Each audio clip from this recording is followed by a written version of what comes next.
السلام علیکم ورحمۃ اللہ وبرکاتہ۔ اعوذ باللہ من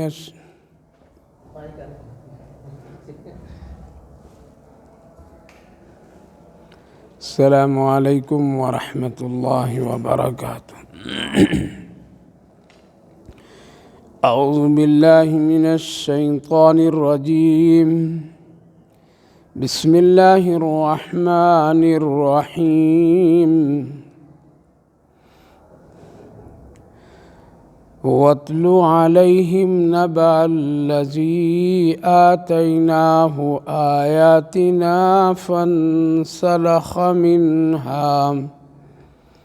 فانسلخ منها فأتبعه الشيطان فكان من الغاوين، ولو شئنا لرفعناه بها ولكنه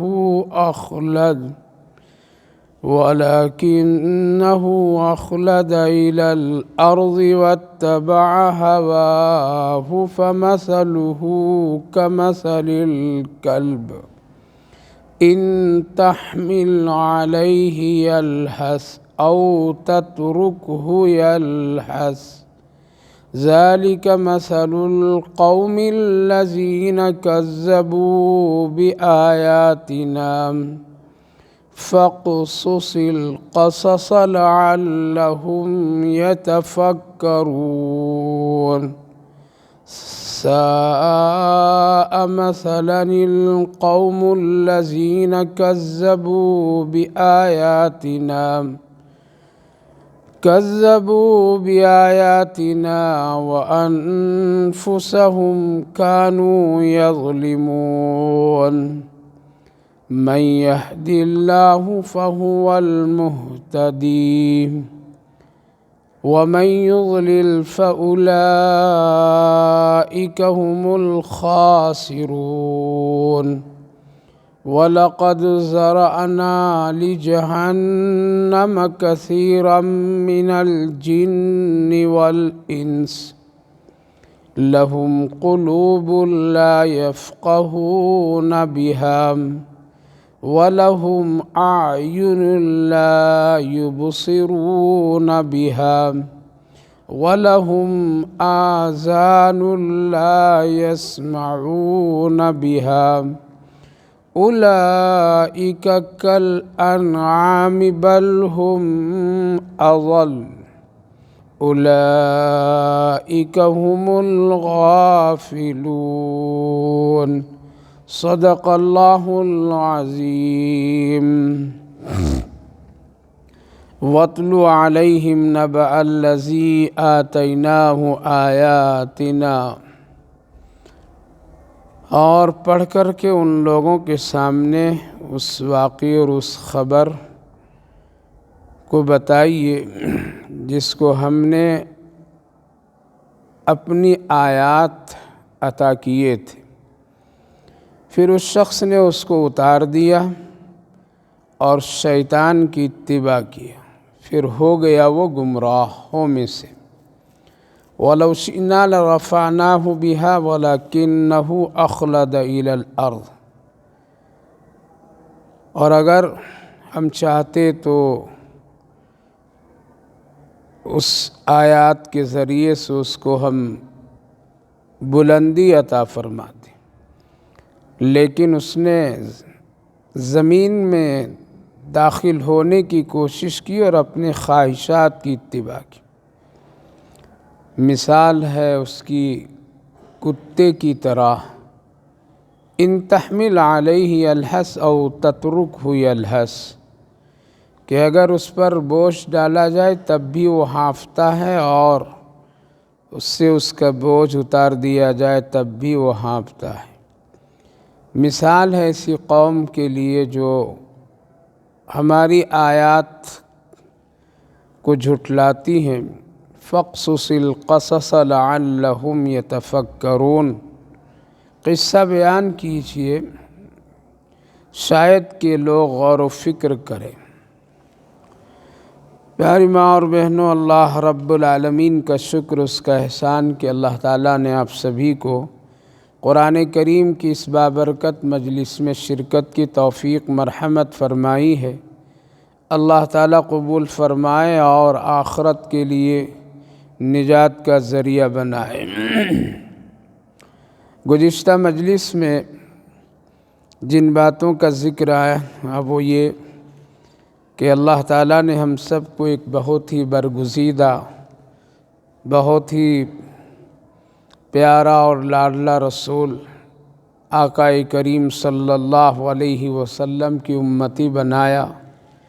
جن کی بے شمار خوبیاں اللہ تعالیٰ نے قرآن کریم میں ذکر بھی فرمایا ہے، اور یہ حکم ہوا کہ اس نبی کا تم سب اتباع کرو، اس لیے سب کے لیے یہ رسول اللہ کی طرف سے ہے، اور اس پر بہت ساری تفصیلات اور وضاحتیں آپ سبھی ماں بہنوں کے سامنے عرض کیا تھا۔ پھر درمیان میں بہت ساری آیات جن کا ذکر بھی گزرا ہے۔ اب اس وقت ایک اہم عبرت ناک واقعے کی طرف اللہ اشارہ فرما رہا ہے۔ چونکہ نبی کریم علیہ الصلاۃ والسلام مکۃ المکرمہ میں رہتے تھے، وہاں کفار و مشرکین کی ایک بہت بڑی تعداد تھی جو مکہ کے سردار کہلاتے تھے اور اپنے وقت کے بڑے بڑے اونچے لوگ سمجھے جاتے تھے۔ ان کے پاس دولت، شہرت، عزت اس وقت سب کچھ حاصل تھی، جس کی بنیاد پر وہ لوگ بہت ہی زیادہ غرور، گھمنڈ کرتے ہوئے اللہ کے رسول صلی اللہ علیہ وسلم کے ساتھ گستاخی کے معاملات کرتے تھے اور آپ کی باتوں کو انکار کر دیا کرتے تھے، اس بنیاد پر کہ ان کے پاس دنیا کی ظاہری چیزیں سب کچھ تھی اور اپنے آپ کو بہت ہی باکمال سمجھتے تھے، اور یہ سمجھتے تھے کہ ہمارے پاس جو کچھ ہے، جو نعمتیں ہیں اور جو مقام ہے، وہ کبھی بھی ختم نہیں ہو سکتا ہے اور نہ کوئی کر سکتا ہے۔ لہٰذا اللہ تعالیٰ نے اپنے حبیب، اپنے نبی کو حکم دیا کہ آپ ان کے سامنے ایک قصہ، ایک واقعہ ذکر کیجیے۔ جو ایک شخص ہے جو بہت ہی اونچے مقام پر اور اللہ کی طرف سے بڑی عزت و شرف کے مقام پر ہے،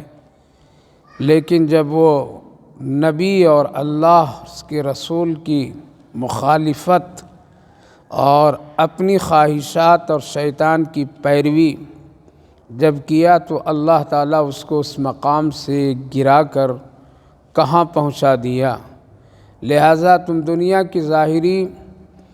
عہدے، شہرت، دولت اور ان تمام چیزوں پر غرور و گھمنڈ کر کے مت بیٹھو۔ عروج و زوال دونوں چیزیں انسان کے ساتھ لگی ہوئی ہے، ہم چاہیں گے تم کو ذلیل بھی کر سکتے ہیں۔ لہٰذا واقعہ کیا ہے؟ قرآن کریم کی روشنی میں اللہ تعالیٰ نے خود بیان فرمایا کہ آپ پڑھ کر کے اور آپ ان کو ان واقعوں سے خبر کیجیے، ان بات سے آگاہ کر دیجیے۔ واقعہ یہ ہے کہ حضرت موسیٰ علیہ السلام اور ان کی پوری جماعت جب دریا سے عبور کر لیے اور فرعون کی پوری فوج غرق ہو گئی اور فرعون بھی ڈوب گیا، موسیٰ علیہ السلام اور ان کی پوری جماعت کو اللہ نے کامیابی عطا فرما دیا، تو ایک وقت تک کہ وہ لوگ بہت ہی آرام اور سکون نعمتوں کے ساتھ کام کر رہے تھے۔ اسی درمیان ایک ملک اور ایک حصے میں ایک قوم جبارین کے نام سے مقیم تھی۔ ان کا ایک علاقہ تھا، جبارین وہ بڑے ظلم، بربریت اور طاقت کے مالک تھے لوگ۔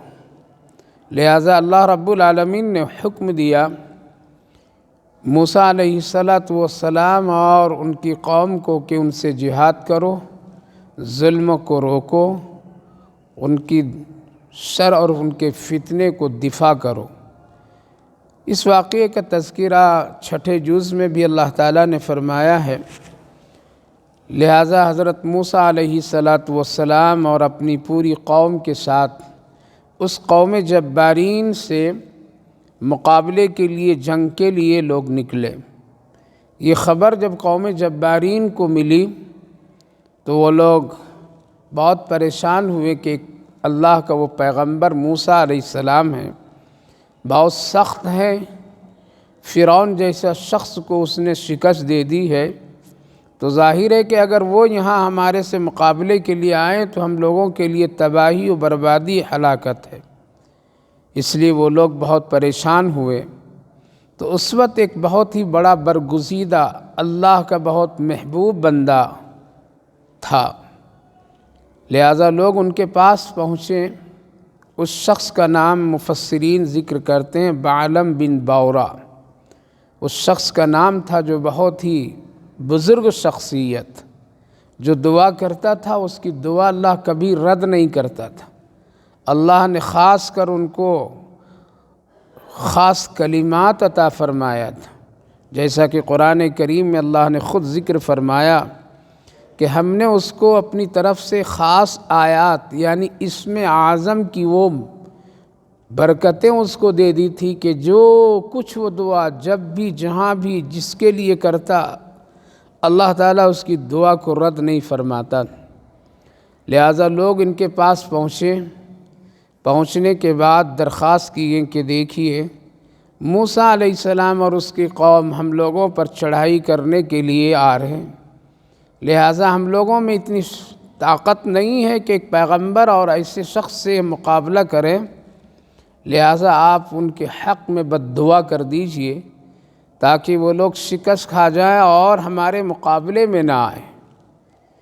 یہ شخص اللہ والا تھا، بزرگ تھا، لہٰذا اس نے کہا کہ نہ بھائی، میں اس پیغمبر کے حق میں بد دعا نہیں کر سکتا ہوں، اس لیے ان کے مقام اور رتبے کو ہم خوب اچھی طرح جانتے ہیں، اور مجھے کوئی حق نہیں کہ ایک پیغمبر جو حق پر ہے اس کے حق خلاف ہم کوئی بد دعا کریں، اس لیے ہم نہیں کر سکتے ہیں۔ بہت لوگ کوشش کیے لیکن وہ تیار نہیں ہوا، جس کی وجہ سے یہ لوگ اور پریشان ہوئے، بد دعا کے لیے تیار ہی نہیں ہوئے۔ پھر ان لوگوں نے ایک دوسرا طریقہ اختیار کیا، اور وہ طریقہ اختیار کیا رشوت خوری کا۔ لہٰذا بڑی قیمتی چیز مال کی شکل میں ایک ہدیے کے طور پر ان کی خدمت میں پیش کیے اور کہا کہ یہ قبول کر لیجئے اور ان کے حق میں بد دعا کیجیے۔ لیکن پھر بھی انہوں نے انکار کیا کہ نہ، ہم یہ کام نہیں کر سکتے ہیں۔ لہٰذا لوگوں نے ان کے بجائے ان کی بیوی سے کچھ مدد اور تعاون حاصل کیے، اور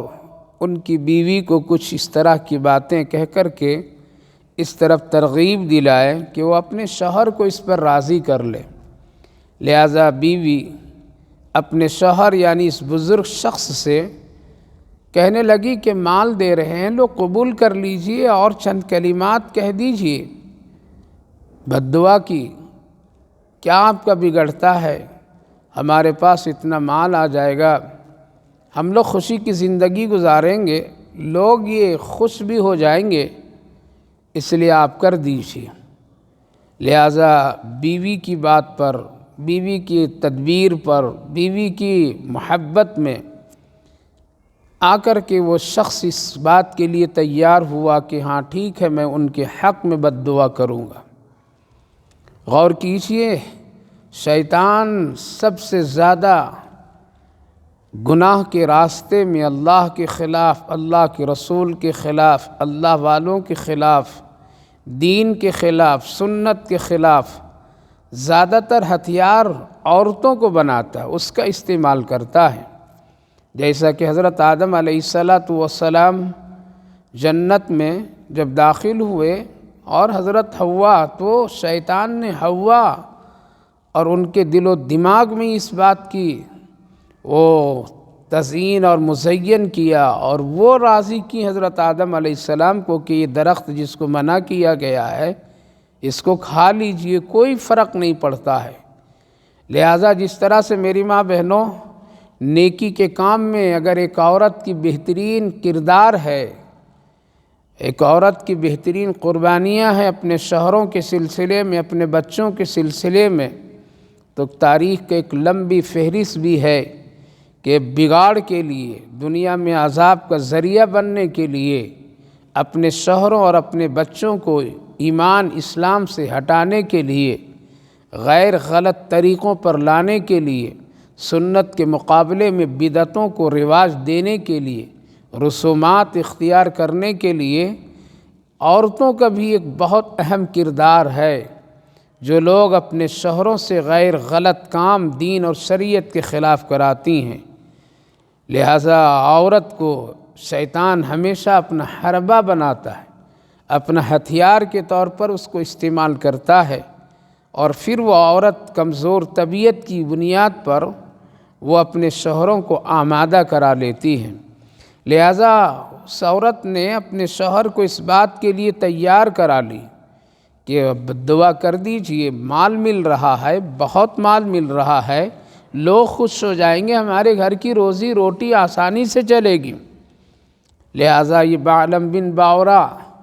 جو اللہ والا تھا، برگزیدہ شخص تھا، اللہ کا محبوب بندہ تھا، یہ تیار ہو گیا بد دعا کرنے کے لیے، اور بد دعا کی۔ مفسرین علماء کرام اس آیت کریمہ کے ضمن میں لکھتے ہیں کہ جب وہ بد دعا کی کلمات کہہ رہا تھا تو بجائے حضرت موسیٰ علیہ السلام کے خلاف بد دعا کرنے کے، قوم جبارین ہی کے خلاف بد دعا کرنے لگا۔ حضرت موسیٰ علیہ السلام کی ناکامی کے لیے بد دعا کرنے کی بجائے قوم جبارین، جو لوگ ان کو رشوت دے کر کے بد دعا کرانا چاہ رہے تھے، انہی کے خلاف اس کی زبان سے بد دعا کے کلمات نکلنے لگے۔ لوگ پریشان ہو گئے، منہ پر ہاتھ دیے کہ آپ کیا کہہ رہے ہیں اور کیا کر رہے ہیں؟ آپ کو تو بد دعا حضرت موسیٰ علیہ السلام اور ان کی قوم کے خلاف کرنی ہے، اس کے بجائے آپ ہمارے ہی خلاف بد دعا کر رہے ہیں۔ بعلم بن باورا اس نے کہا کہ اب اس پر میرا اختیار نہیں ہے، میری زبان پر میرا کوئی کنٹرول اس وقت نہیں ہے، مجھے خود بھی نہیں سمجھ میں آ رہا ہے کہ میں کیا کہہ رہا ہوں اور میری زبان سے کیا نکل رہی ہے۔ یہاں رک کر کے ایک اور واقعے کو دیکھیے کہ جب بدر کی لڑائی ہو رہی تھی، اس موقع پر پورا مکہ نبی کریم علیہ السلام اور صحابہ مدینے والوں کے خلاف جنگ کے لیے مکہ سے خوب تیاریوں کے ساتھ نکلے تھے، جہاں مال و دولت، سواریاں، ہتھیار، جوان سب نکلے تھے، اور نکلنے سے پہلے خانہ کعبہ کے لوگ طواف کیے اور ابو جہل کو ایک امیر بنائے کہ آپ کعبہ کے غلاف اور دروازے پر کھڑے ہو کر کے پکڑ کر کے آپ جانے سے پہلے محمد صلی اللہ علیہ وسلم اور ان کی جماعت یعنی صحابہ کے خلاف بد دعا یہاں سے کر لیجیے، اور اللہ اور اس گھر کے مالک سے کچھ مدد حاصل کیجیے۔ لہٰذا ابو جہل بھی کعبے کے غلاف اور دروازے کو پکڑ کر کے کہنا چاہ رہا تھا کہ اے کعبے کا مالک، اس گھر کا مالک، ہم لوگ مکہ سے مدینہ بدر جا رہے ہیں محمد صلی اللہ علیہ وسلم سے جنگ کرنے کے لیے، ہم لوگوں کو ان لوگوں کو شکست دیجیے اور ہم لوگوں کو کامیابی، یہ کہنا چاہ رہا تھا، لیکن زبان سے یہ اس طرح نکلتی ہے بات کہ اے رب کعبہ، اس گھر کا مالک، ہم لوگ مکہ سے بدر محمد صلی اللہ علیہ وسلم اور ان کے ساتھیوں سے جنگ کرنے کے لیے جا رہے ہیں، ان کو کامیاب کر دینا اور ہم سب کو شکست دے دینا۔ لہٰذا بات پلٹ گئی، زبان پلٹ گئی، اور بجائے اب محمد صلی اللہ علیہ وسلم کے حق میں بد دعا کرنے کے اپنے ہی لوگوں کے حق میں بد دعا کے کلمات نکالنے لگا، شکست کی باتیں کرنے لگا۔ لوگ ان کے بھی ہاتھ پکڑے، زبان پر ہاتھ رکھیں، کیا کہہ رہا ہے؟ ابو جہل 3 مرتبہ اسی طرح کہتا ہے اور کہتا ہے کہ میری زبان سے کیا نکل رہا ہے مجھے کچھ پتہ نہیں، اس وقت میری زبان پر کسی اور کا اختیار ہے۔ میری ماں بہنوں، اللہ تعالیٰ آخری وقت تک کے انسان کو سدھرنے کا موقع دیتا ہے، اس کے کوئی حالات اس کے سامنے پیش کر دیتا ہے تاکہ تم گناہوں سے توبہ کرو، اچھے لوگوں کی کسی طرح برائی مت سوچو۔ لیکن پھر بھی آدمی کے جب دل اور اس کی آنکھوں پر پٹی اور پردہ پڑ جاتا ہے تو پھر وہ سدھرنے اور ہدایت پانے کے لائق نہیں ہوتا ہے۔ لہذا یہ شخص بجائے موسیٰ علیہ السلام کے حق میں بد دعا کرنے کے انہی لوگوں کے حق میں بد دعا کی کلمات کہنے لگا جو لوگ ان کو رشوت دیے تھے۔ لہذا بات تو نکل گئی زبان سے، نکلی ہوئی زبان سے بات واپس لوٹتی نہیں ہے، اسی لیے ہمیشہ اپنی زبان کو بڑے قابو میں رکھا کیجیے، ہمیشہ بہت ہی سوچ سمجھ کر کے بات اور گفتگو کیا کیجیے، ہمیشہ دوسروں کے خلاف بہت ہی سدھر کر کے سنبھل کر کے بات کیا کیجیے، اس لیے زبان سے نکلی ہوئی بات پھر دوبارہ واپس نہیں آتی ہے۔ لہذا ہوا ہی ایسا کہ حضرت موسیٰ علیہ السلام اور ان کی جماعت کامیاب ہو گئی اور ان لوگوں کو شکست ملی۔ خیر یہ ایک واقعہ، کامیابی اور ناکامی اللہ تعالیٰ کے ہاتھ میں ہے، وہ جس کو چاہتا ہے کامیاب کر دیتا ہے، جس کو چاہتا ہے ناکام کر دیتا ہے۔ لیکن عبرت کی بات یہ ہے کہ یہ شخص جو بہت اونچے مقام پر تھا اور بہت ہی اللہ کی قریب تھا اور اللہ نے ان کو بہت ساری خوبیوں سے نوازا تھا، ایسا تھا کہ جو زبان پر دعائیں کرتا اللہ اس کو فوراً قبول کر لیتا تھا۔ اتنا بڑا مقام اور اتنا بڑا رتبہ اللہ تعالیٰ نے فوراً اس سے اس حیثیت کو کم کر دیا، ختم کر دیا،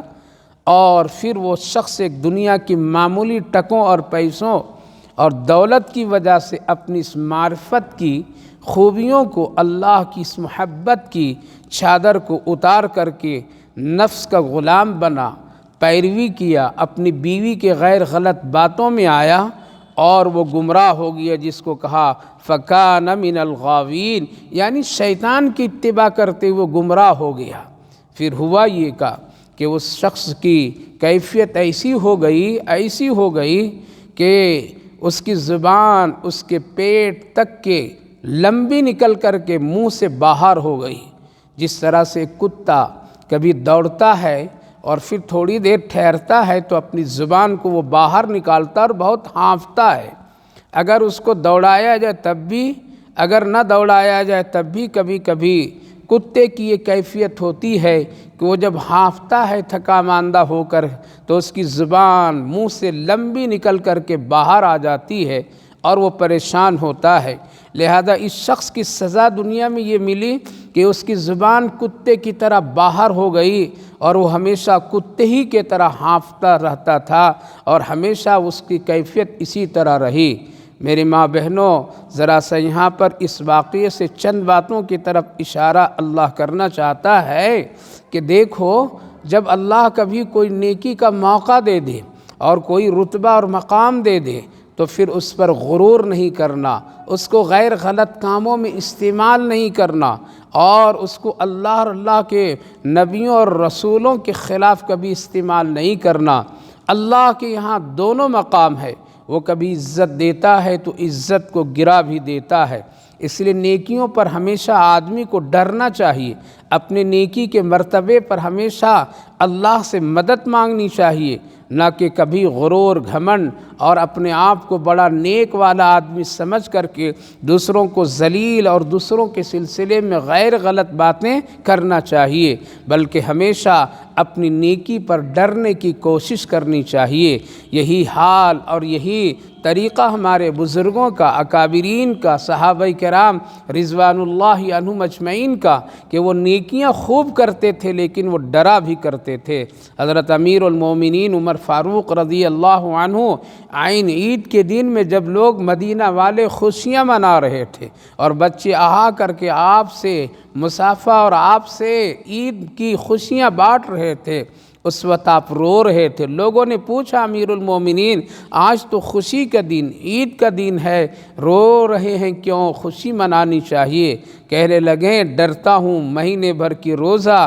اللہ قبول کرے گا یا نہیں کرے گا، قبول ہوا یا نہیں ہوا، اس بنیاد پر میں رو رہا ہوں کہ کہیں میرے روزے قبول نہ ہو اور میں خوشی مناؤں۔ تو ہمارے بزرگوں کا یہی طریقہ رہا، اکابر و صحابہ کا یہی طریقہ رہا، اپنی نیکیوں پر کبھی ناز نہیں کرتے تھے، اپنی نیکیوں پر کبھی غرور و گھمنڈ نہیں کرتے تھے۔ آج ہم لوگ چند نیکیاں کرتے ہیں اور اپنے آپ کو نیک لوگوں میں شمار کر لیتے ہیں، اور پھر اپنی زبان سے کسی کو تکلیف دینے میں دیر نہیں کرتے ہیں۔ دوسری بات یہ معلوم یہ ہوئی کہ کسی کے حق میں بد دعا نہیں کرنی چاہیے، صبر کیجئے، اللہ سے مدد مانگیے، وہ بہترین فیصلہ کرنے والا ہے۔ لیکن آج عجیب و غریب حال ہے، اپنی ذات کے لیے، اپنے نفس کے لیے اگر کوئی ضرورت پوری نہیں ہوئی تو فوراً ہماری زبان سے ایسے بد دعا کی کلمات نکلنے لگتے ہیں کہ ہم کو سمجھ میں بات نہیں آتی ہے کہ جس کے خلاف ہم بد دعا کی کلمات نکال رہے ہیں وہ کون ہے۔ اس وقت میں آدمی کے لیے کوئی بھی راستہ نظر نہیں آتا ہے، وہ دیکھتا نہیں ہے کہ کون ہے میرے سامنے، میرا بچہ ہے، میری بیٹیاں ہیں، میرے بیٹے ہیں، میرے شوہر ہیں، میرے رشتہ دار ہیں، میرے ماں باپ ہیں، کون ہے؟ لیکن زبان سے تھوڑی سی کسی تکلیف کی بنیاد پر بد دعا کی کلمات لوگ نکالتے رہتے ہیں، اور اس جرم میں زیادہ تر عورتیں ملوث ہوتی ہیں، زیادہ تر ان کی زبانوں سے بہت ہی تیزی کے ساتھ بد دعا کی کلمات نکلتی ہیں۔ حدیث پاک میں نبی کریم علیہ السلام نے ارشاد فرمایا کہ اگر کوئی آدمی کسی کے حق میں بد دعا اور لعنت کرتا ہے، اگر وہ اس کا مستحق نہیں ہوتا ہے تو اسی کی طرف وہ بد دعا اور لعنت لوٹ کر کے آ جاتے ہیں۔ لہٰذا یہ بالہم بورا جو اتنا بڑا بزرگ تھا، موسیٰ علیہ السلام کے حق میں بد دعا کی کلمات کر رہا ہے، کہہ رہا ہے، لیکن میری ماں بہنوں حضرت موسیٰ علیہ السلام اس کے مستحق نہیں تھے، لہٰذا وہ بد دعا اور لعنت کی کلمات خود اللہ نے اسی کی ذات پر لوٹا دیا، اور پھر اس کی سزا یہ ملی۔ اس لیے جلدی بد دعا میں آگے سبقت مت کیا کیجیے۔ تھوڑی سی چیز میں تکلیف ہو جائے، گھر میں تھوڑا سا جھگڑا ہو جائے، کسی سے ناچاکی کی گفتگو ہو جائے، شوہر اگر کوئی جلدی سے کسی چیز کی پورا نہیں کیا، یا اسی طرح سے کوئی گھر میں اس طرح کی ضرورت کی چیزیں نہیں ہو پائی، کسی سے تھوڑا اونچ نیچ ہو گیا، فوراً عورتیں بد دعا، ساس بہو کو، بہو ساس کو، ایک دوسرے کو، ماں باپ سب ایک دوسرے میں ملوث ہو جاتے ہیں۔ بچیے اگر خدا نہ خواستہ ایک ساس اگر بہو کو بد دعا دیتی ہے، اور اگر وہ اس کا مستحق نہیں تو وہ لوٹ کر کے اسی کے طرف آئے گی۔ ایک بہو اگر ساس کو بد دعا کرتی ہے، اگر وہ اس کا مستحق نہیں تو زندگی میں وہ لوٹ کر کے اسی پر آئے گی۔ اسی لیے کبھی بھی نہیں کرنا چاہیے۔ صبر بہت بڑی چیز ہے، صبر ایک بڑی نعمت کی چیز ہے، لہٰذا یہ بد دعا کی کلمات اسی کے طرف لوٹ کر کے آ گئیں۔ تیسری بات یہ معلوم ہوا اس واقعے سے کہ دنیا کی خواہش اور دنیا کی مال کی وجہ سے دین فروشی نہیں کرنا چاہیے، دین اور اللہ کے رسول کے خلاف نہیں کرنا چاہیے۔ مال آنے جانے والی چیز ہے، آج میرے پاس تو کل کسی اور کے پاس، اس کی لالچ میں، رشوت خوری میں، پیسے لے کر کے غیر غلط کام کرنا یہ ایک مسلمان کے لیے جائز نہیں ہے، اور کسی شریف انسان کے لیے کوئی گنجائش نہیں ہے۔ لہذا مال کے ذریعے سے دین فروشی کرنا، ایمان کا بیچ دینا، اخلاق کا گرا دینا، بے حیائی کے راستہ اختیار کر لینا، اللہ اور اس کے رسول کی نافرمانی کرنا، سنت کے خلاف کام کرنا، یہ ساری چیزیں بگاڑ کی ہے، جو دنیا میں بھی ایسے لوگ ذلیل ہوتے ہیں اور آخرت میں بھی ذلت اس کے لیے طے ہے۔ چوتھی بات معلوم یہ ہوئی کہ عورت بڑی کمزور طبیعت کی ہوتی ہے، وہ بڑی جلدی شیطان کی حرکتوں اور اس کی وساوس اور اس کی مزین کردہ چیزوں میں پھنس جاتی ہے، جیسا کہ آج بھی معاشرے میں عورتوں کا یہی کردار نظر آ رہا ہے۔ آج جتنے غیر غلط کام اسلام اور شریعت کے خلاف کرنے والی عورتوں کی تعداد ہے اس میں مردوں کا کم ہے۔ اگر مرد کرتے ہیں تو اپنی بیوی کی محبت میں، اپنے بچوں کی محبت میں، اپنے گھر والوں کی محبت میں، اور بیویاں عورتیں کبھی شوہروں کو یا اپنے ماں باپ کو اتنا مجبور کر دیتی ہیں کہ ان کو یہ کام کرنا پڑتا ہے۔ مثال کے طور پر میں جو چیزیں سنت ہے اس کے مقابلے میں بدعتوں کو لانا، رسومات کو لانا اور اس پر تاکید کے ساتھ عمل کرنا، یہ سب آج عورتیں کرتی ہے اور اپنے گھر کے مردوں کو اس پر مجبور کر دیتی ہے۔ لہٰذا دونوں لوگ پھر آگے چل کر کے ایک گناہ عظیم میں مبتلا ہو جاتے ہیں اور دین اور شریعت کے خلاف عمل کرنے والوں میں ان کا نام آ جاتا ہے۔ اس کی ہزاروں مثال ہیں، ان میں سے یہ جو مشہور و معروف عمل ہیں آج کے دور اور زمانے معاشرے میں، شادی بیاہوں میں عورتیں کتنی رسومات کو داخل کر دی ہیں، کتنے سنت کے خلاف عمل میں داخل ہو گئی ہیں، اور اس کو اتنا ضروری سمجھ لیا گیا ہے اور ضروری کے طور پر میں لوگ کرتی ہیں کہ وہاں سنت کا، شریعت کا، اسلام کا، اللہ اور اس کے رسول کا فرمان کا کوئی بھی قدر نہیں، بلکہ اپنی بدعت اور اپنی رسومات پر وہ جری ہوتی ہے اور اس کام کرنے کے لیے سینکڑوں گناہ کے دروازے کھول لیتی ہے۔ لہذا کل اللہ کے یہاں رسوائی ایسے لوگوں کے لیے ہے، طے ہے، ضروری ہے۔ اس کا وبال دنیا میں بھی، اور موت کے وقت جب کلمہ نصیب نہیں ہوگا تب پتہ چلے گا کہ ہم نے کیا کیا کیا ہے۔ اس لیے بہت ہی زیادہ مضبوط رہنا چاہیے دین اور شریعت کے معاملے میں، اور اپنے شوہروں کو یا کسی کو بھی سنت شریعت سے ہٹا کر کے اپنے منمانی والی زندگی پر مجبور نہیں کرنا چاہیے۔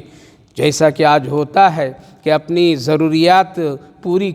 کرانے کے لیے مرد حضرات کو کتنا مجبور کر دیا جاتا ہے، لہذا وہ بازاروں میں جھوٹ بول کر کے تجارت کرتا ہے، رشوت لیتا ہے، سود لیتا ہے، دھوکہ دیتا ہے، گھر میں لاتا ہے تاکہ ہماری بیوی بچوں کی ضروریات پوری ہو جائے۔ میری ماں بہنوں، کبھی بھی ایسا کام نہ کیجئے، کبھی بھی نہ کیجئے۔ پیوند لگے کپڑے پہن لیجئے، اس میں آخرت میں عزت ہے، لیکن وہاں کی رسوائی سے بچئے، اور اپنے بچوں کو، اپنے شوہروں کو اور اپنے گھر والوں کو حلال روزی کمانے اور حلال کھلانے پر ان کو تاکید کیجئے اور آپ اس کا معاون اور اس کا ساتھ دیجئے، تبھی آپ باکمال ایک مومنہ عورت بن سکتی ہے۔ اپنے شوہروں کو کبھی بھی مجبور نہ کیجئے اپنی خواہشات کی تکمیل کے لیے کہ یہ کام کرنا ہے، اور پھر اس کو جھوٹ بولنا پڑے، اس کو غیر غلط کام اختیار کرنا پڑے، ان کو دھوکہ دہی کرنا پڑے۔ نہ ایسا کام ہرگز نہ کیجئے، چاہے وہ ایمان سے اس کا تعلق ہو، چاہے عبادات سے تعلق ہو، چاہے اس کا تعلق معاملات سے ہو، کسی چیز پر میں کسی کو گناہ پر مجبور نہ کیجئے، مجبور نہ کیجئے۔ اس عورت نے اپنے شوہر کو، جو بڑا برگزیدہ بزرگ شخصیت اللہ والا تھا، لیکن چند دنیا کے ٹھکوں میں مجبور کر دی بد دعا کرنے پر، جس کی وجہ سے سزا ملی ہے، ایسی سزا کہ جس زبان سے اللہ نکلی ہوئی بات کو قبول کر لیتا تھا فوراً، آج اس کی زبان کتوں کی طرح باہر نکال دیا تاکہ دنیا والے عبرت کے ساتھ میں دیکھے۔ لہٰذا آج ایسے حالات ہیں کہ ہم لوگ کتنے گناہ کیے ہیں، باطنی طور پر، اندرونی طور پر میں گنہگار، جس سے اللہ ناراض ہے، چاہے وہ مرد ہو یا عورت ہو، اس کی کیفیت کو اللہ اسی طرح بنا دیا ہے کہ وہ جانوروں کی طرح ان کی شکلیں، ان کی زبان ہے، لیکن اللہ کہ رسول صلی اللہ علیہ وسلم کی دعاؤں کی برکت ہے کہ پیارے آقا نے دعا فرمایا، اے اللہ میری امت کی شکلیں بدل نہیں دیجیے گا، یعنی سور، خنزیر، جانوروں کی طرح مت بنائیے گا اس کی گناہ کی وجہ سے۔ اللہ تعالیٰ نے فرمایا ٹھیک ہے میرے محبوب، ہم تو یہ دعا قبول کر لیتے ہیں، ان کی ظاہری دیکھنے میں شکل تو انسان کی ہوگی لیکن اندر اس کی فطرت جانوروں کی طرح ہوگی، وہ جانور کی طرح کام کریں گے، کھانا پینا، رہنا سہنا، بدکاری بھی حیائی سب جانوروں کی طرح ہوں گے گناہوں کی وجہ سے۔ اس اس لیے آج مسلمان، آج انسان اپنی ظاہری شکل میں تو بڑا خوبصورت لگتا ہے، لیکن اپنی گناہوں کی کردار کی وجہ سے اندر وہ جانوروں کی طبیعت اور فطرت کی طرح رکھتا ہے۔ اس کی عادت، اس کی اخلاق، اس کی زبان، اس کی آنکھیں جانوروں کی طرح ہے، ہم کو اور آپ کو نظر نہیں آتا، لیکن جس کو اللہ نے معرفت دی ہے اور جن کو یہ قوت اور طاقت دی ہے، وہ دیکھ کر کے پہچان لیتے ہیں کہ یہ آدمی بظاہر انسان کی شکل میں نظر آ رہا ہے، لیکن اندر سے یہ جانور بن گیا ہے۔ ہمارے ملک میں ہی، اپنے ملک میں ایک بڑے بزرگ گزرے، حضرت مولانا شیخ الحدیث حضرت مولانا شاہ عبدالعزیز محدث دہلوی علیہ الرحمہ، وقت کے بہت بڑے ولی تھے، اللہ نے بڑا حسن اور جمال عطا فرمایا تھا۔ انہی کے خاندان کی وجہ سے ہندوستان میں علم حدیث آیا، علم حدیث کا چرچا ہوا، مدرسے کھلے، علماء پڑھائے، اور ان کے گھر گھرانے والے حدیث کی خدمت میں بڑا نمایاں کارنامہ انجام دیے، بڑے بڑے علماء پیدا ہوئے۔ تو حضرت شاہ عبدالعزیز محدث دہلوی علیہ الرحمہ جب اپنے گھر سے دلی کے جامع مسجد میں جمعہ کی نماز پڑھانے کے لیے آیا کرتے تھے، تو ان کے زیارت کے لیے، ان کو دیکھنے کے لیے پورا دلی امڑ پڑتا تھا۔ راستوں میں دونوں طرف قطار لگا کر کے کھڑے ہو جاتے تھے، مرد بھی، عورتیں بھی، بچے بھی، کہ حضرت شاہ صاحب ادھر سے گزریں گے، ایک جھلک اس بزرگ کے چہرے پر ہماری نظر پڑ جائے برکتاً۔ اتنا خوبصورت حسین اللہ والے چہرے پر نور کی کیفیت، لوگ دونوں طرف کھڑے ہوتے تھے۔ ایک مرتبہ جب گزرے تو لوگوں کو دکھاتے، زیارت کراتے ہوئے گئے تھے۔ دوسری مرتبہ حضرت نے اپنے چہرے پر ایک نقاب ڈال لیا، یعنی پردہ کر دیا، اپنے چہرے کو چھپا دیا اپنے خاص کپڑے یعنی رومال سے، لہٰذا اب جب جا رہے ہیں تو چہرہ لوگ دیکھ نہیں سکے۔ لوگ بہت پریشان ہوئے، ان کے خاص مرید اور شاگرد سے کہا، ارے بھائی یہ کیا ہو گیا؟ ہم لوگ تو حضرت کے چہرے کی دیدار کے لیے دھوپ میں کھڑے انتظار کر رہے ہیں، اور حضرت نے تو اپنے چہرے کو چھپا لیا، پردہ ڈال لیا، نقاب کر لیا، آخر وجہ کیا ہے؟ حضرت سے درخواست کرو کہ اپنے چہرے سے یہ نقاب، اپنے چہرے سے یہ پردہ ہٹا لیں تاکہ ہم لوگ زیارت کر لیں۔ شاگرد مرید نے بہت ہی التجا کیا کہ حضرت آپ ایسا کیجئے، لوگ کھڑے ہیں، دھوپ میں انتظار کر رہے ہیں آپ کی دیدار کے لیے۔ حضرت نے منع فرمایا، نہیں میں کر سکتا ہوں، لیکن خادم نے بار بار اصرار کیا تو حضرت نے فرمایا، بھائی میں اپنا چہرہ کس کو دکھاؤں اور کس کو دیدار کراؤں؟ کہا کہ یہ سب جو آزو بازو دونوں طرف راستے میں کھڑے ہیں آپ کے چاہنے والے ہیں، محبت کرنے والے ہیں، ان کو دکھائیے۔ حضرت نے اپنا خاص وہ رومال جو نقاب کی شکل میں چہرے پر ڈال رکھے تھے وہ ہٹا کر کے اپنے اس شاگرد اور خادم کے چہرے پر ڈالا، اور فرمایا دیکھو دونوں طرف کون لوگ کھڑے ہیں۔ لہٰذا جب وہ دیکھا تو ایک طرف نظر کیا تو دیکھتا ہے کہ کسی کی شکل کتے کی ہے، کسی کی شکل بندر کی ہے، کسی کی شکل گدھوں کی ہے، کسی کی شکل خنزیر کی ہے۔ دوسری طرف دیکھا تو یہی کیفیت، فوراً اپنے سر سے اور اپنے چہرے سے اس رومال، اس کپڑے کو ہٹایا، کہا کہ حضرت خبردار کسی کو مت اپنا چہرہ دکھائیے، یہ دیکھنے میں تو انسان نظر آ رہے ہیں لیکن اندر سے یہ گناہوں کی وجہ سے ان کی فطرت، ان کی عادت، ان کے اخلاق جانوروں جیسے ہیں۔ میری ماں بہنوں، آج گناہوں کی وجہ سے اندر کی حالت یہی ہے ہماری اور آپ کی۔ لالچی ہے انسانوں میں اس وقت، حرص ہے، دھوکہ ہے، فریب ہے، چھین چھپٹ ہے، جھگڑا ہے، تکرار ہے، ایک دوسرے کو برداشت کرنے کے لیے آج لوگ تیار نہیں ہیں۔ یہی تو فطرت ہے، جانوروں کو بے حیائی ہے، جہاں چاہے مرد عورت، لڑکے لڑکیاں بے حیائی کے کام کر لیں، ذرا سے شرم نہیں، ذرا سے حیا نہیں، ذرا سے اللہ اور اس کے رسول کی ڈر نہیں۔ اس طرح سے جس طرح جانور جہاں چاہتا ہے، جہاں جو چاہتا ہے وہ اپنا کام کر لیتا ہے، اسی طرح کہ آج کے معاشرے میں اللہ اکبر، اللہ اکبر، غیر کریں تو کرنے دیجئے، لیکن اگر مسلمان مرد عورت بچے بچیوں سے یہ کام ہوتا ہے تو پھر یاد رکھیے وہ اللہ کی نظر سے گر چکے ہیں۔ لہٰذا ہمیشہ اپنے لیے کوئی اور اپنے زبان سے کسی کے لیے بھی بد دعا کی کلمات نہیں نکالنی چاہیے، اور مال و دولت کی حرص میں کسی کے خلاف نہیں جانا چاہیے۔ اللہ تعالیٰ نے اس واقعے کو بیان فرما کر کے اس طرف اشارہ کیا، اے مکہ والو، جس طرح تم آج دنیا کے عہدے اور دنیا کی سرداری اور اپنی دولت پر غرور و گھمنڈ کرتے ہو اور میرے محبوب کی باتوں کو تم ٹھکراتے ہو اور اس کی گستاخی کرتے ہو، سنو میری ہاتھ میں عزت اور ذلت ہے، ایک دن ہم تم کو چاہیں گے تو ذلیل اور رسوا کر دیں گے۔ جس طرح سے اس شخص کو میں نے اتنا اونچا مقام دیا تھا کہ زبان سے جو کہتا تھا میں اس کی دعا کو قبول کر لیتا تھا، کام کر دیتا تھا، اس کی عزت تھی معاشرے میں، لیکن اس نے جب اپنے آپ کو شیطان کی اتباع، نفس کی غلامی میں لگا دیا تو پھر دیکھو اس کے حال اور اس کی ذلت کی یہ کیفیت ہے۔ لہذا مکہ والو، دنیا کی شہرت، عہدے اور دولت پر ناز مت کرو، جب میں ذلیل کرنا چاہوں گا تو کر کے رکھ دوں گا۔ لہذا اللہ نے اس واقعے سے مکہ والوں کو تنبیہ کیا، اور ہوا یہی کہ جب وہ لوگ نکل کر کے بدر آئیں تو بڑے بڑے سردار، مالدار، سب لوگوں کو اللہ نے ایسا ذلیل اور اس رسوا کیا کہ سب وہاں قتل کر دیے گئے اور ایک کنویں میں سب کو ڈال دیا گیا۔ میری ماں بہنوں، یہ دنیا کی عزت، دنیا کی یہ شہرت، دنیا کے یہ حسن اور جمال ایک وقتی چیز ہے، حقیقی تو ہے اللہ کی محبت۔ اور پانچویں بات، اس واقعے سے اس طرف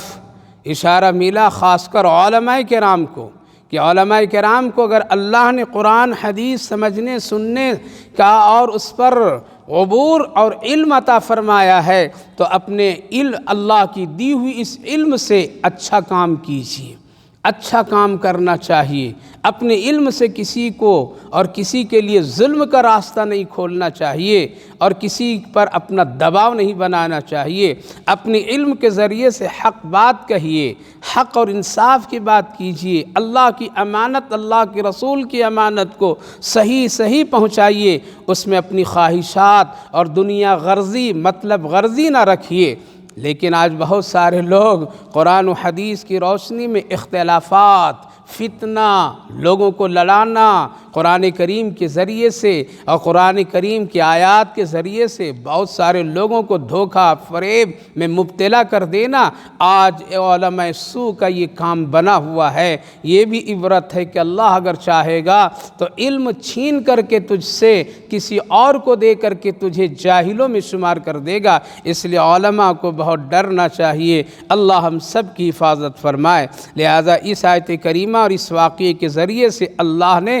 ایک بہت ہی عبرت پیدا فرما کر کے اس طرف دکھایا کہ خبردار، کبھی بھی غیر غلط کام دنیا پرستی، نفس پرستی کی وجہ سے مت کرو، اس کا انجام بہت برا ہے۔ ذالک مثل القوم الذین کذبوا بآیاتنا فاقصص القصص لعلہم یتفکرون۔ یہ مثال ہے ایسے لوگوں کی جو اللہ کی آیات اور قرآن کریم کی آیات اور اللہ کے احکامات کو جھٹلاتے ہیں۔ اس قصے کے ذریعے سے لوگوں تم نصیحت حاصل کرو، فکر کرو، تدبر کرو، غور و فکر کرو کہ دیکھو کس طرح سے اللہ انتقام جب لیتا ہے تو حالات بنا دیتے ہیں۔ ساء مثلا القوم الذین کذبوا بآیاتنا، اللہ رب العالمین نے فرمایا یہ مثال تو بہت بری مثال ہے ان لوگوں کے لیے جو ہماری آیات کو جھٹلاتے ہیں اور اپنے نفس کی پیروی کرتے ہیں اور گمراہ ہو جاتے ہیں۔ من یہدہ اللہ، اللہ جس کو ہدایت دے دے وہی ہدایت پاتا ہے، جس کو اللہ گمراہ کر دے وہ گمراہ ہو جاتا ہے، پھر وہ اس کے لیے خسارہ ہی خسارہ ہے۔ فَأُولَٰئِکَ هُمُ الْخَاسِرُونَ۔ وَلَقَدْ ذَرَأْنَا لِجَهَنَّمَ كَثِيرًا مِّنَ الْجِنِّ وَالْإِنسِ، چھوڑ دیجئے جہنم میں بہت سارے جناتوں اور انسانوں کو ڈال کر کے میں بھر دوں گا۔ اللہ تعالیٰ نے بہت ہی دھمکی آمیز حکم دے دیا۔ وہ غفور الرحیم، معاف کرنے پر آتا ہے تو معاف کر دیتا ہے، لیکن جب آدمی شرارت، بدمعاشی پر اتر جاتا ہے اور ہٹ دھرمی پر آ جاتا ہے، سارے حقائق کو دیکھ کر کے ماننے کے لیے تیار نہیں ہوتا ہے اور اللہ کی نافرمانی دلیری کے ساتھ جب کرتا ہے تو اللہ نے ایسے لوگوں کے لیے فرمایا چھوڑ دیجئے، ان کو اپنے حال پر جینے دیجئے۔ یہ اذان سن کر کے نماز نہیں پڑھتے، چھوڑ دیجئے۔ قرآن رکھ کر کے قرآن کی تلاوت نہیں کرتے ہیں، چھوڑ دیجئے۔ یہ آدمی اگر اللہ کی نعمتیں کھا کر کے اللہ کی ناشکری شرک کرتا ہے کرنے دیجئے، یہ آدمی اگر اس دنیا میں شرارت بدمعاشی فساد کرتا ہے کرنے دیجئے، یہ بدکاری بے حیائی زناکاری شراب خوری سود خوری ساری چیزوں کو جاننے کے باوجود کہ یہ سب حرام ہے پھر بھی کرتا ہے کرنے دیجئے۔ ایسے ہی لوگوں سے چاہے وہ جناتوں میں ہو یا انسانوں میں ہو ہم جہنم کو بھر ڈالیں گے۔ وَلَقَدْ ذَرَأْنَا لِجَهَنَّمَ كَثِيرًا، ایسے ہی لوگ جہنم میں جائیں گے جو حقیقت کو جان کر کے پھر وہ حقیقت کو نہ سمجھے، اذان کو سن کر کے بھی وہ نماز پڑھنا نہ چاہے، حلال کو دیکھ کر کے پھر بھی وہ حرام اختیار کرے، اور قرآن کو دیکھ کر کے قرآن کی حکمتوں اور حکم کو ٹال دے، مسلمان ہو کر کے بدعت اور رسومات اور غیر غلط کام کرے، فضول خرچیاں میری دی ہوئی دولت میں اگر وہ کرے، کر لینے دیجئے میرے محبوب۔ اللہ اکبر، اللہ کا کتنا انداز کس قدر ہے، ذرا غور کرے میری ماں بہنوں۔ ہم بھر دیں گے اسے جناتوں سے اور انسانوں سے، کیوں؟ لہم قلوب لا یفقہون بہا، ہم اس کو دل دیے ہیں سوچنے سمجھنے کے لیے، لیکن اس کا دل کام نہیں کر رہا، یہ سمجھ نہیں پا رہا ہے، اپنے دل کو دنیا کی طرف لگا دیا، اپنے دل میں غیر غلط خواہشات کی جگہ دے دیا، اپنے دل میں راحت و سکون دنیا کی لے آیا اور آخرت کو یہ بھول گیا، سمجھ نہیں رہا۔ لہم قلوب لا یفقہون بہا، دل تو اس کے پاس ہے لیکن اس کا دل کام نہیں کر رہا ہے، سمجھ ہے لیکن سمجھنا نہیں چاہ رہا ہے۔ آگے اللہ فرمائے وَلَهُمْ أَعْيُنٌ لَا يُبْصِرُونَ بِهَا، آنکھ ہے لیکن اس آنکھ سے صحیح دیکھ نہیں رہا ہے، دیکھتا ہے تو دنیا کو دیکھتا ہے، دنیا کی چشمہ لگا لیا ہے، وہ دنیا ہی کی حقیقت جانتا ہے، آخرت کو کچھ بھی نہیں سمجھنا چاہتا ہے، آخرت کی چیزوں پر اس کی نظر نہیں پڑتی ہے، اللہ کی قدرت اور اس کی شان پر نظر نہیں پڑتی ہے، وہ نہیں دیکھنا چاہتا ہے، آنکھ ہے لیکن یہ آنکھ اس کے کام نہیں کر رہا ہے۔ وَلَهُمْ آذَانٌ لَا يَسْمَعُونَ بِهَا، سننے کے لیے میں نے کان دیا لیکن اس سے اپنے کان سے وہ اچھی چیزیں سننا پسند نہیں کرتا ہے، بلکہ غیر غلط کام غیر غلط باتوں کو سنتا ہے، لہٰذا چھوڑ دیجئے اس کو۔ کان تو دیا ہوں لیکن گانا سنتا ہے، کان تو دیا ہوں غیبتیں سنتا ہے، کان تو دیا ہوں لیکن اس سے برائیاں سنتا ہے، کان تو دیا ہوں لیکن اس سے حقیقی چیز کو نہیں سن پاتا ہے، قرآن نہیں سننا چاہتا ہے، اذان سننا نہیں چاہتا ہے، اچھی باتیں سننا نہیں چاہتا ہے، نصیحتیں سننا نہیں چاہتا ہے،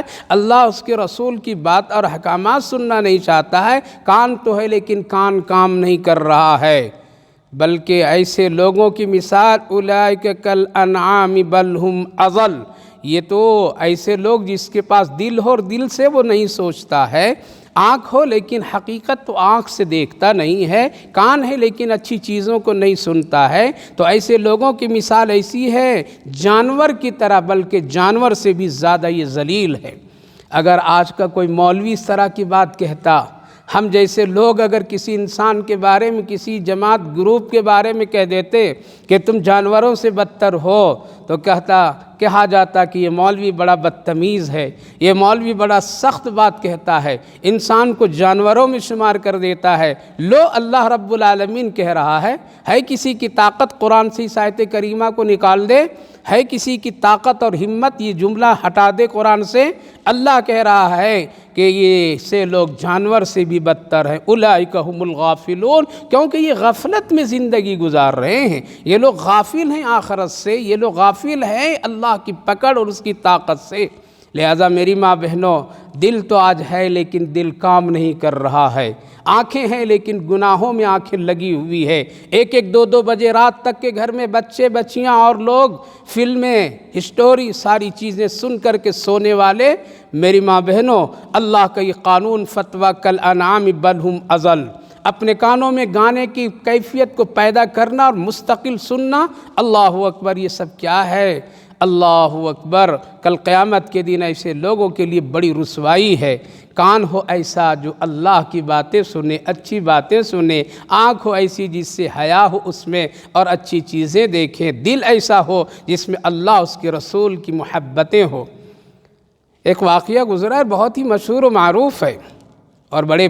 پیرانے پیر عبد القادر جیلانی علیہ الرحمہ کے والد کا واقعہ ہے کہ جب انہوں نے ایک بہتے ہوئے سمندر میں یعنی دریائے دجلہ میں جو ایک سیب بہتا ہوا آ رہا تھا اور وہ انہوں نے اٹھا کر کے کھا لیا تھا بھوک کی شدت کی وجہ سے۔ لیکن جب ان کو خیال آیا تھا کہ اس سیب کا بھی تو کوئی مالک ہوگا، ہم نے بغیر اجازت کھا لی ہے، لہٰذا چلو اس کے مالک کو تلاش کر کے اس سے معافی مانگ لیں گے۔ لہٰذا جس طرف سے سیب بہہ کر کے آ رہا تھا ادھر نکل پڑے۔ جب پہنچتے ہیں تو دیکھتے ہیں کہ دریا دجلہ کے قریب ایک شاخ، ایک درخت ہے سیب کا، ایک باغ ہے سیبوں کا، لہٰذا وہ ایک درخت جھکا ہوا ہے پانی کی طرف، اور اسی سے ایک سیب ٹوٹ کر کے بہہ کر کے ہمارے تک پہنچا۔ اندازہ ہو گیا کہ اسی باغ کے سیب نے ہم نے کھایا ہے۔ مالک سے ملے، انہوں نے کہا کہ بھائی آپ کا ایک سیب بہتا ہوا جا رہا تھا، ہم نے اٹھا کر کے کھا لیا، بھوک کی شدت کی وجہ سے معافی مانگنے کے لیے آیا ہوں، ذرا معاف کر دیجیے۔ کہا کہ معافی تو ہوگی لیکن اس کی سزا بہت بڑی ہے، تب معاف کروں گا۔ کہا کہ کیا ہے؟ کہا کہ 12 سال تجھے میرے باغ میں خدمت کرنی پڑے گی تب میں معاف کروں گا۔ کہا کہ ٹھیک ہے میں خدمت کروں گا لیکن آپ معاف کر دیجئے، دنیا کی اس خدمت اور پریشانی اور مصیبت سے بہت اچھی ہے کہ ہم وہاں آخرت میں رسوا ہو جائیں اور تجھوں مجھ سے وہاں ایک سیب کا مطالبہ اللہ کے سامنے کرو اور پھر میں دے نہیں سکوں۔ جہیز لے کر کے گھر بسانے والے، حرام کھا کر کے اور حرام کی چیزوں سے اپنی دولت بنانے والے، سوچئے کیا ہے تقوی۔ ایک سیب کے لیے 12 سال خدمت باغ میں کرتے ہیں۔ 12 سال کی جب مدت پوری ہو جاتی ہے تو اس نے باغ کا مالک نے عبداللہ بن سمی نے بلایا اور کہا ذرا میرا دل چاہتا ہے کہ تم اس باغ کے درختوں میں سے کسی ایک درخت سے ایک میٹھا سیب توڑ کر کے لاؤ اور مجھے کھلاؤ۔ لہٰذا انہوں نے ایک سیب توڑا ایک درخت سے، لا کے دیا تو وہ سیب کچا نکلا، ذرا کھٹا نکلا۔ تو مالک نے کہا کہ ارے تم 12 سال تک رہے، ابھی تجھے کچا اور پکا سیب کا اندازہ نہیں ہوا؟ انہوں نے جواب دیا کہ مالک باغ 12 سال میں نے سیب کے طرف نظر اٹھا کر کے بھی نہیں دیکھا، کسی درخت کی طرف، آج تک کہ میں نے 12 سال میں ایک سیب بھی آپ کا باغ کا چکھا نہیں ہوں، اسی لیے مجھے پتہ نہیں ہے کون سا درخت کا سیب میٹھا ہے اور کس کا کھٹا ہے اور کیسا ہے۔ 12 سال تک کہ میں نے زمین میں نگاہ رکھ کر کے کام کیا، پانی ڈالا، لیکن اوپر نظر نہیں اٹھائی، اس لیے مالک باغ مجھے کچھ پتہ نہیں ہے کہ سیب کچا کیسا ہوتا ہے اور پکا کیسا ہوتا ہے، کھٹا کیسا ہوتا ہے۔ اللہ اکبر! وہ سمجھ گئے کہ بڑا متقی ہے۔ کہا کہ معافی تو ہو جائے گی، معاف تو کر دوں گا، لیکن میری ایک بیٹی ہے اس سے تم نکاح کر لو۔ میری بیٹی ایسی ہے کہ آنکھ کی اندھی، کان کی بہری، ہاتھ کی لولی، پاؤں کی لنگڑی ہے، اگر تم چاہو تو اس سے نکاح کر لو، تبھی تمہاری معافی ہے ایک سیب کھانے کا۔ انہوں نے کہا تھا اس وقت میں کہ میں نے اس لیے 12 سال میں کوئی سیب نہیں کھایا، ایک سیب بہتا ہوا دریا کا کھایا تو مجھے 12 سال کی سزا ملی، اگر باغ کا سیب کھا لیتا تو کتنے دن کی پھر اور سزا کاٹنی پڑتی۔ ہم لوگ کتنا ڈکار جا رہے ہیں، ہم لوگ کتنا حرام کھا کر کے اپنے آپ کو اچھا سمجھ رہے ہیں۔ کل قیامت کے دن جب پردہ کھلے گا، آنکھیں کھلے گی، تب پتہ چلے گا ہم نے کہاں کہاں جرم کیا ہے۔ لہٰذا کہا کہ معاف اگر کر دیں گے تو ہم کو لنگڑی، لولی، اندھی، بہری سب پسند ہے، کر دو نکاح لیکن ہم کو معاف کر دو تاکہ اللہ کے یہاں جا کے مجرم نہ بنوں میں۔ نکاح کر دیا، پڑھا دیا، ایک کمرہ میں بچی کو بھیج دیا اپنی بیٹی کو اور کہا چلے جاؤ اس کمرے میں، تمہاری بیوی جس سے تمہارا نکاح کیا ہوں وہ اس کمرے میں ہے۔ اندر گیا تو دیکھتا ہے اللہ اکبر کہ جو خرابی اور جو عیب بتایا گیا تھا اس عیب کے ساتھ وہ بچی ہے نہیں۔ اس کی آنکھ بھی اچھی ہے، حسن ہے، خوبصورتی ہے، ہاتھ بھی ہے، کان بھی ہے، دل و دماغ، ایک حسین اور خوبصورت ایک عورت، ایک شادی شدہ جس کا نکاح اس کے ساتھ کیا گیا ہے وہ ہے۔ دیکھ کر کے وہ فوراً ایک کونے میں دبک جاتے ہیں، رات بھر گزارتے ہیں لیکن نگاہ اٹھا کر کے اس بچی کی طرف یعنی اس اپنی بیوی کی طرف نہیں نظر کرتے ہیں۔ رات گزری، صبح جلدی سے کمرے سے نکلا، باہر وہ باغ کا مالک یعنی اس کے خسر انتظار میں تھے کہ غسل کی ضرورت تو پانی کا انتظام رہے، لہٰذا وہ نکلتے ساتھ اللہ اکبر کی صدا لگایا اور کہا میرے باغ کا مالک، تو نے میرا نکاح شاید کسی اور سے کیا ہے اور اس کمرے میں کسی اور کو بھیج دیا ہے۔ 1000 فوٹو تصویریں دیکھ دیکھ کر کے میری ماں بہنوں 50 اور 100 گھروں کی چکر لڑکے کی رشتے کے لیے آج کی عورتیں لگاتی ہیں اور کھا پی کر کے جواب دے دیتی ہے کہ تیری بیٹی مجھے پسند نہیں ہے۔ دنیا کے حرص اور طمع کی بنیاد پر کل اللہ کے یہاں جواب دینا پڑے گا، اس لیے آپ سب ماں بہنیں اسی راستے سے گزرتی ہیں۔ ہر ایک کو اللہ رب العالمین نے بیٹی بنایا ہے تو کل اس کو بیوی بھی بناتا ہے، ماں بھی بناتا ہے، ساس بھی بناتا ہے۔ اس لیے بڑے ہوشیاری کے ساتھ زندگی گزارنی چاہیے۔ پیشانی پر بوسہ دیا اور کہا ارے بیٹا، اسی سے میں تیرا نکاح کر دیا ہوں، یہی میری بیٹی ہے، یہ تیری بیوی ہے۔ کہا کہ پھر آپ نے اندھی بتایا تھا، لنگڑی بتایا تھا، لولی بتایا تھا، بیری بتایا تھا، لیکن یہ تو سب اس میں خوبیاں ہیں، آنکھ والی ہے، کان والی ہے، ہاتھ والی ہے، پاؤں والی ہے، کچھ کمی اور عیب نہیں ہے۔ کہا کہ سنو بیٹا، میں نے اس لیے اندھی کہا کہ میری بیٹی آج تک اپنی نگاہ سے کوئی غیر غلط کام چیز نہیں دیکھی ہے۔ لولی اس لیے کہا کہ اپنے ہاتھ سے اللہ اس کے رسول کے خلاف کوئی کام نہیں کی ہے۔ پاؤں اس لیے لنگڑی کہا کہ اس نے اپنے قدم کو اللہ اور اس کے رسول کے خلاف کبھی نہیں اٹھائی ہے۔ بہری اس لیے کہا کہ اپنے کان سے غیر غلط باتیں کبھی نہ سنا ہے، نہ کسی طرح سے اس کے سننے کی عادت ہے۔ لہٰذا جو آدمی غیر غلط کانوں سے سنے گویا کہ وہ بہرا ہے، آنکھوں سے غیر غلط چیز دیکھے گویا کہ اندھا ہے اللہ کے نزدیک۔ لینگڑا لولہا اس لیے کہ ظلم کے لیے ہاتھ پاؤں چلے تو پھر وہ انسان نہیں۔ لہٰذا بیٹا یہی تیری بیوی ہے، یہی میری بیٹی ہے، اسی سے میں تیرا نکاح کر دیا ہوں، چلو تیری رخصت کر دیتا ہوں، لے جاؤ اور اپنے گاؤں اپنی بستی چلے جاؤ۔ لہٰذا خوش ہو کر کے نکلتے ہیں اور اپنی بیوی کو لے کر کے بغداد پہنچتے ہیں۔ اللہ اکبر میری ماں بہنوں، اسی کے بطن سے، اسی کے نسل سے اللہ نے حضرت پیر عبد القادر جیلانی سبحانی رحمہم اللہ کو پیدا کیا، جو ولیوں کے سرتاج ہیں، جن کے نام سے لوگ آج فاتحہ پڑھتے ہیں، بریانی کھلاتے ہیں، سب کچھ کرتے ہیں، لیکن آج ان کے والد کی اس تقوی، اس کی ماں کی اس تقوی کو لوگ بھول گئے ہیں۔ لہٰذا سب کو اللہ نے کان دیا ہے، سب کو اللہ نے دل دیا ہے، سب کو اللہ نے آنکھیں دی ہے، بچا لیجیے اس آنکھ کو برائیوں، گناہوں، فلمیں، ڈرامے اور ان ساری چیزوں کو دیکھنے سے۔ دل کو پاک رکھیے حسد، بغض اور تمام گناہ کے کاموں سے۔ اپنی آنکھ اور اپنے کان کی حفاظت کیجیے، ورنہ جانوروں میں کہیں اللہ شمار نہ کر دے تو اس سے بڑا اور کوئی ذلت اور رسوائی نہیں۔ اللہ خود فرما اولئک هم الغافلون، ایسے ہی لوگ غفلت میں رہنے والے لوگ ہیں۔ خلاصہ یہ میری ماں بہنوں، ہمیشہ اللہ سے ڈرنا چاہیے، نیکی کیجئے تب بھی اللہ سے ڈریے، اس کی رحمت سے امید رکھیے کہ اللہ میری نیکی کو قبول کر لے۔ کبھی کسی کے حق میں بد دعا اور لعنت مت بھیجا کیجئے، کبھی دنیا کی غرض سے دین اور شریعت کا مذاق نہ اڑائیے، کبھی علماء کی ناقدری نہ کیجئے، ان کے حق میں اچھا گمان رکھا کیجئے، کبھی دنیا کے حرص اور ہوس کی وجہ سے شیطان کی